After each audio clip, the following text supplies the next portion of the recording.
Por la señal de la Santa Cruz de nuestros enemigos, líbranos, Señor Dios nuestro, en el nombre del Padre, del Hijo y del Espíritu Santo. Amén. Señor mío y Dios mío, creo firmemente que estás aquí, que me ves, que me oyes. Te adoro con profunda reverencia. Te pido perdón de mis pecados y gracia para hacer con fruto este rato de oración. Madre mía Inmaculada, San José mi Padre y Señor, Ángel de mi guarda, interceded por mí. Con vuestra licencia, soberano Señor sacramental, para que nadie se llame a confusión, haremos este rato de oración junto al Señor y después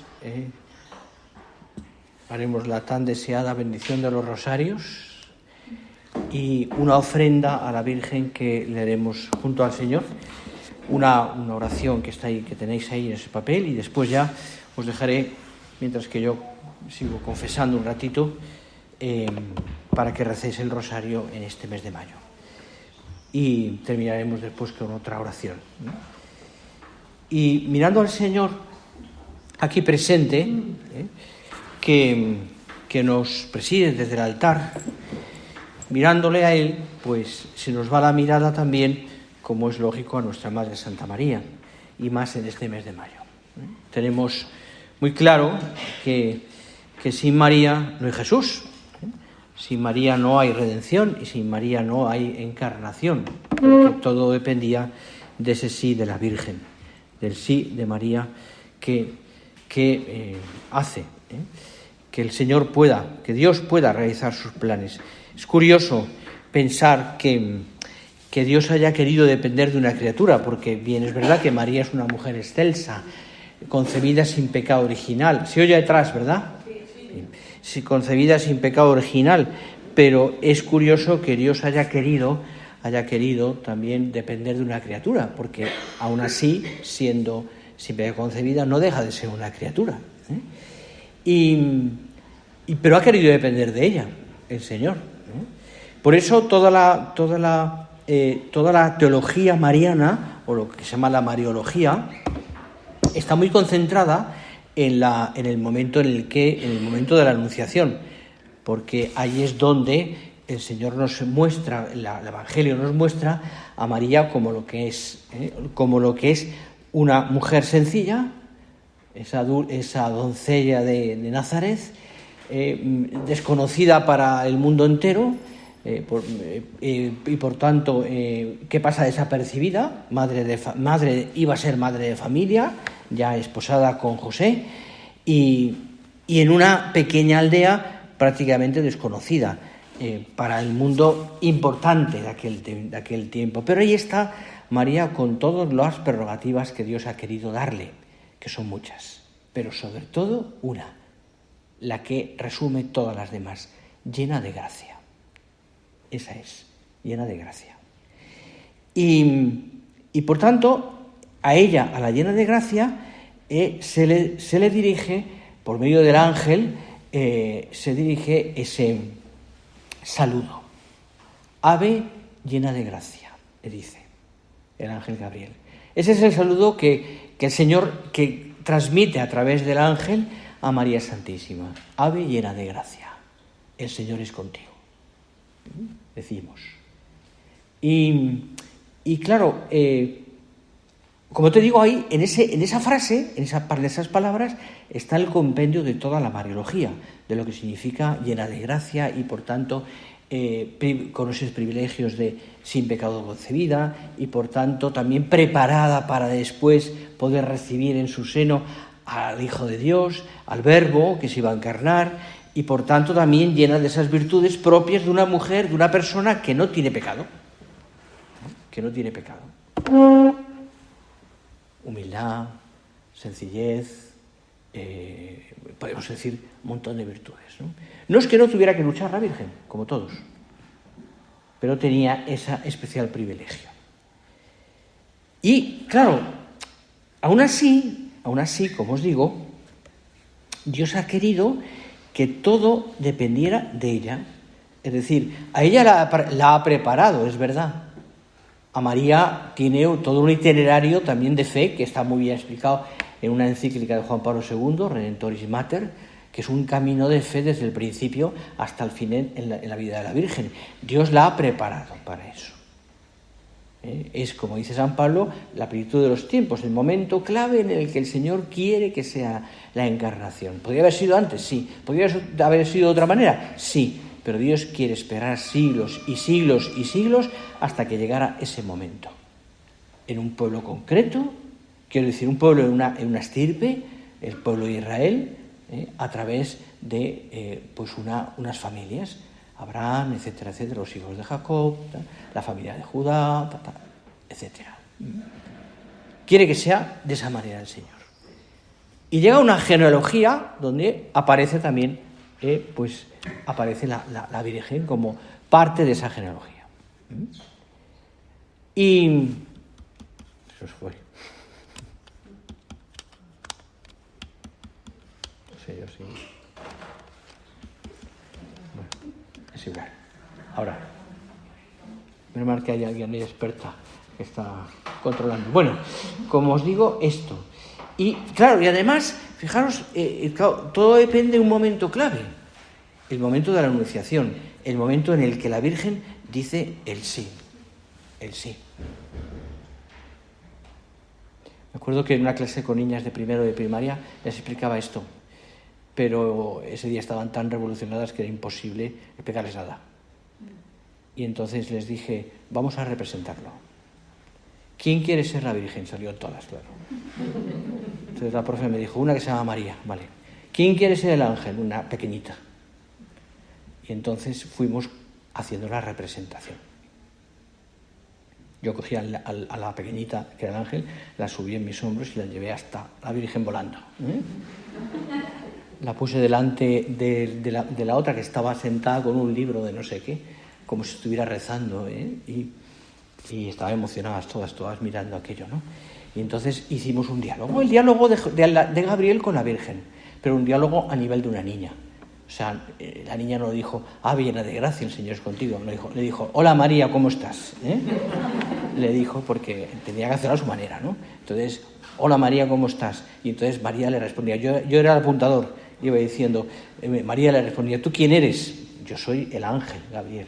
Y la niña va moviendo las manos así como, el ángel Gabriel, y vengo de parte de Dios. ¿Y qué quiere Dios? Dios quiere que seas la mamá de Jesús. Y entonces la niña ya, en fin, no entramos en más disquisiciones de si podía o no podía ser, en fin, porque no era niña de primero. Pero, y en un momento dado, fijaros, me gustó mucho porque les expliqué, fijaros, ahora, después de que el ángel le ha explicado a la Virgen cuál es su misión, todo el mundo, y además esto no me lo invento yo, sino lo dice San Bernardo, en una de sus, que es uno de los que mejor escribe de la Virgen, en una de sus homilías. Dice, todo el mundo está a la expectativa de lo que diga María. Porque les dije, si María dice que no, no tenéis Navidad. Ni regalos, claro. Si María dice que... Entonces, tenemos que apoyar que María diga que sí. Entonces vamos a esperar un silencio hasta que María diga que sí. Y nos quedamos todos en silencio, todas quietas en sus pupitres. Y entonces, en ese momento me hizo mucha gracia porque se oyó al fondo de la clase una niña que dijo así bajito, María, di que sí. Y entonces lo oyeron las demás y fueron repitiéndolo todas al mismo tiempo, gritándole, y al final era un clamor toda la clase, que las de la clase de al lado salieron a ver qué pasaba. María, di que sí, María, di que sí, di que sí. Bueno, o sea, estaban muy emocionadas y claro, cuando dijo la Virgen, vale, voy a ser la mamá de Jesús, dijo, entonces se oyó un aplauso atronador de todas las niñas en ese momento. La sacaban en hombros a la niña. Bueno, con una niña así hay que representarlo, si no es imposible. Pero yo voy al contexto, ¿no? Aparte de esta pequeña cosa que fue una manera de representar el asunto. Todo dependía de un sí. Fijaos qué cosa tan grande. De un sí. De una mujer desconocida. con todos los privilegios, pero de su sí, de su voluntad, por tanto. Y es que Dios se pone en nuestras manos, como se puso en las manos de la Virgen. Dios nos deja la libertad, también le dejó la libertad a María, para que ella dijera. Dios le dejó que María fuera la que dijera que sí. La preparó con todos los sí, pero la voluntad última del momento de la encarnación es de la Virgen. Y por tanto, un acto voluntario de afirmación a la voluntad de Dios.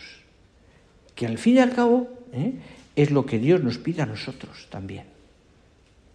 Que nosotros también nos adecuemos a la voluntad de Dios a través de nuestro sí diario, en tantas cosas en las que Dios nos pide. Al fin y al cabo, yo pienso muchas veces que nuestra voluntad, la voluntad tuya, en tantos detalles pequeños que a lo largo del día se suceden y que son tu vida ordinaria, donde tienes que ceder, cambiar, ser más humilde, quitar orgullos, quitar perezas, son síes que el Señor te está pidiendo y que la obra, de alguna manera, que la obra de tu santidad se haga posible, está a través, depende de esos síes tuyos. Llegarán días, al final del día, que le dirás al Señor, al final de tu día, Señor, hoy te he dicho que no en todo. No por eso el Señor dejará de contar contigo. Hoy me ha costado decirte que sí, cuando me he levantado por la mañana, cuando he tenido que no enfadarme con un hijo, cuando he tenido que ser paciente en el trabajo, cuando he tenido que no enfadarme cuando llegaba tarde, o yo qué sé, mil cosas que la vida ordinaria nos llena, ¿no? Pero son síes, en el fondo, son repetición de aquel momento, entendedme, a un nivel distinto. Por eso ponemos a la Virgen donde está, porque es un modelo. Y por eso, viendo a la Virgen con todo eso que María tiene, es decir, con todas esas virtudes, el pueblo cristiano durante siglos y siglos y siglos, y sigue siendo así, pues ha honrado a su madre. Y la ha honrado porque en la cruz Cristo nos dice, he ahí a tu madre. Se la da a Juan y a todo el género humano, a todos nosotros, a todos los cristianos.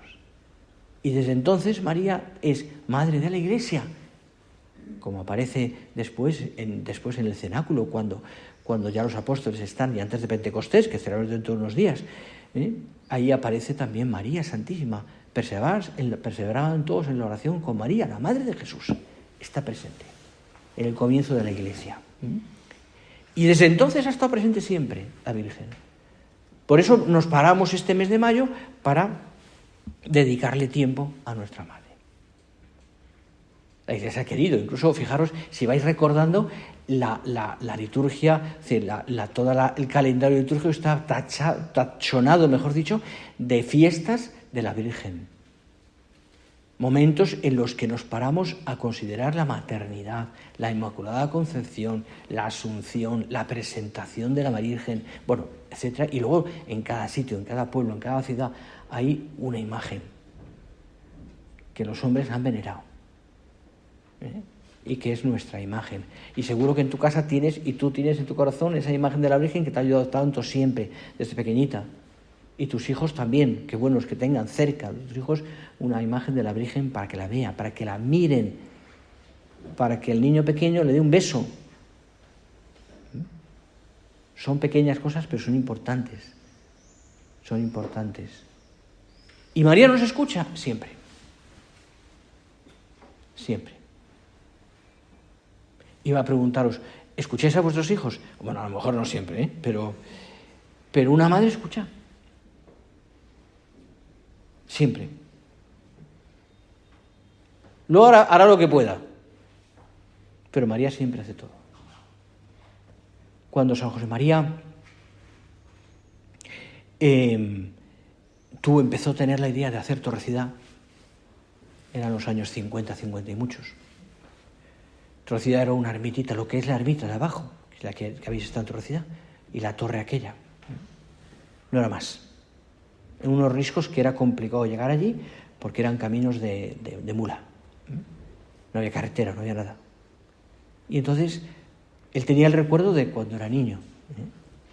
Y le dijo a algunos de la obra que por favor fueran allí, porque ya había empezado esa idea y quería ver Torrecida, quería ver el santuario, bueno, el santuario, no, sino la ermita. Y me contaba uno de ellos, concretamente, que fueron para allá, en un coche, y llegaron hasta donde se podía llegar en coche. Luego fueron caminando por caminos de tierra hasta llegar a la ermita. En la ermita, entonces, en una casa vieja, que luego se reconstruyó, se arregló, lo que es la ermita, había un santero, un señor que vivía allí y cuidaba de la imagen. Pero ese hombre vivía en Taberbasto de allí y no siempre estaba.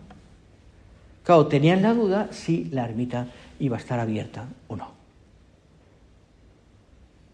El viaje les había costado tiempo, porque el recorrido, me decía esta persona, desde el coche hasta allí, pues fueron un par de horas por lo menos. Y a mitad de camino, en una bifurcación, no sabían con seguridad cuál era el camino, y se encontraron una casita pequeña, una paisana. Y entonces le preguntaron. Preguntaba a esta persona porque le hizo mucha gracia y le emocionó. Y entonces le preguntaron, bueno, señora, ¿este es el camino para ir a la ermita de Torrecida? Y le dijo, sí, sigan por este camino, tal, así, con un acento muy aragonés. Y entonces le preguntó uno, ¿y estará abierta? Entonces aquella mujer le dijo lo siguiente, abierta o cerrada, no sé cómo estará, pero ustedes vayan, que abierta o cerrada, la Virgen se lo agradecerá. La Virgen se lo agradecerá. Estaba abierta, gracias a Dios. Pero esta persona me contaba, qué bonito, porque María siempre nos agradece. Y a veces podemos pedirle, podemos rogarle, y a lo mejor es el silencio y no dice nada, pero nos escucha siempre, siempre. Y te agradece tu entrega, te agradece tu paciencia, te agradece tu oración, te agradece que quieras, te agradece lo más importante, la Virgen, que es que vayas a su Hijo. Que hagas lo que Él te pida. Que hagas lo que el Señor te pide. Eso es lo que la Virgen te agradece. Que es lo que fundamentalmente quiere. Que hagas lo que Él te pida. Por eso tienes que ser tan amiga de la Virgen. Y tienes que tener tanta confianza con ella. Y la tienes que tener muy de mano, muy cerca, para pedirle todas las cosas, para estar cerca de ella, para escucharla.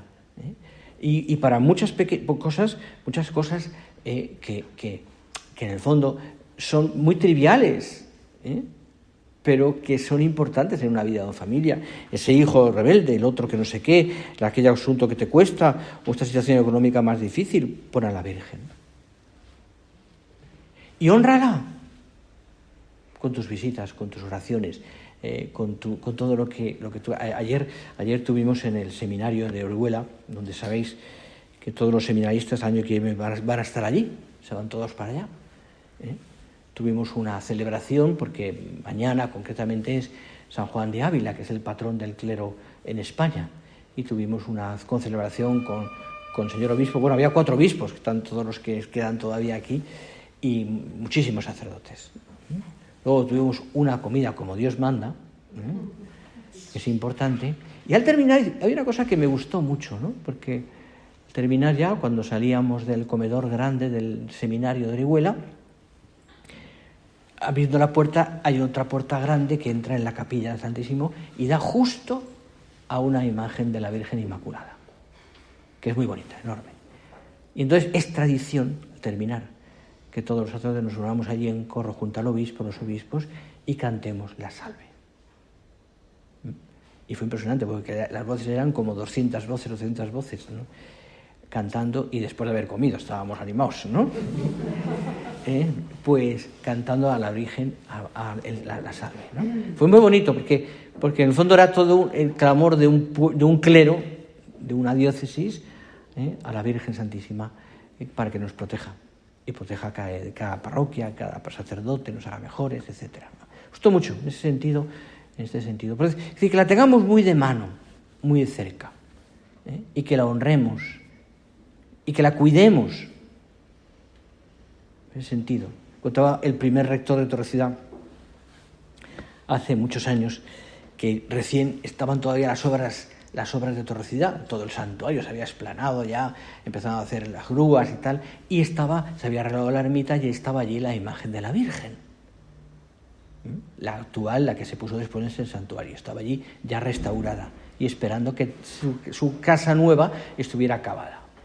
Y contaba que un día subía, si habéis estado en Torrecilla, cuando subes el camino hacia la ermita hay un pequeño repecho final, muy pequeño, pero un pequeño repecho para estellar. Y él iba para la ermita y quedó detrás de un señor, un paisano, que iba con su boina y con su garrote, y subiendo despacito porque le costaba, y se paró a mitad de camino. Y cuando ya llegaba cerca de la ermita, muy poco le quedaba, pero no había entrado, se paró y señalando con el garrote a la Virgen y a la ermita, le dijo lo siguiente: no te quejarás, que vas para mejor. Le dijo, se lo escuchó, ¿no? Que vas para mejor. Bueno, pues que digamos que podamos decir eso nosotros también. Que te voy a querer más cada vez. Que vas a estar más en mi corazón. Que vas a estar más en mi familia. Que voy a pedir por mis hijos, que te voy a tener muy presente, ¿no? Porque es muy importante. Es muy importante. Fijaos, qué bonito que el Papa Juan Pablo II haya querido que en el rosario recemos el reina de la familia. Reina de la familia, y reina de la misericordia, madre de la misericordia, de la esperanza, y etcétera. Todas esas, pero reina de la familia. Bueno, pues que la tengáis, y acabo ya, que me estoy alargando, que la tengáis puesta en vuestros corazones, a María Santísima. Y ahora terminamos este ratito de oración, vamos a bendecir los rosarios y hacemos una oración, y os dejo ya para que recéis el rosario al Señor también, a la Santísima Virgen.